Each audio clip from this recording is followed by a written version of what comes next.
PDA panchayat चल रही है और ये पीडीए पंचायत संविधान को बचाने के लिए और लोकतंत्र को बचाने के लिए। और लोटिया गांव में श्रीमद् भागवत कथा रही है पल्लू पाल के यहाँ, और उस कथा में भी हम लोग गए थे।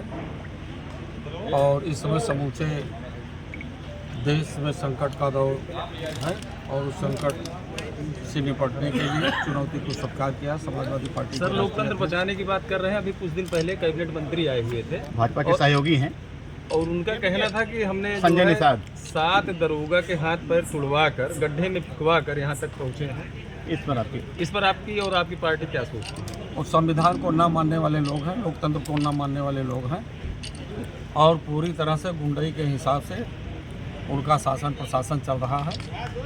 हम लोग संविधान को मानने वाले लोग हैं, लोकतंत्र के बचाने वाले लोग हैं, इसलिए भारत के संविधान का सम्मान रहेगा, देश की जनता का सम्मान रहेगा, महिलाओं का सम्मान रहेगा।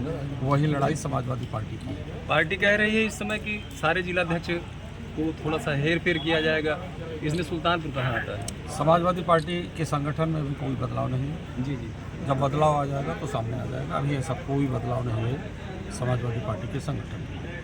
अध्यक्ष जी, आप कहते हैं दाल में नमक, वो नमक क्या है कुछ बताने की जरूरत। अभी एक बयान आया था आपका। दाल में नमक का मतलब होता है टेस्ट। टेस्ट वहाँ होता है जहाँ भाईचारा होता है। समाज से भाईचारा खत्म किया जा रहा है और समाज में भाईचारा आना चाहिए। दाल और नमक का रिलेशन बराबर होगा तो उसका स्वाद होगा, और उसी स्वाद के तहत भारत का संविधान बनाया गया है। लोगों की दाल रोटी की व्यवस्था भारत के संविधान के अनुसार है। इस पर लाठियाँ मारी जा रही हैं, लोकतंत्र की हत्या की जा रही है, नौजवानों को नौकरी मिल रही है, पेपर लीक हो जाता है।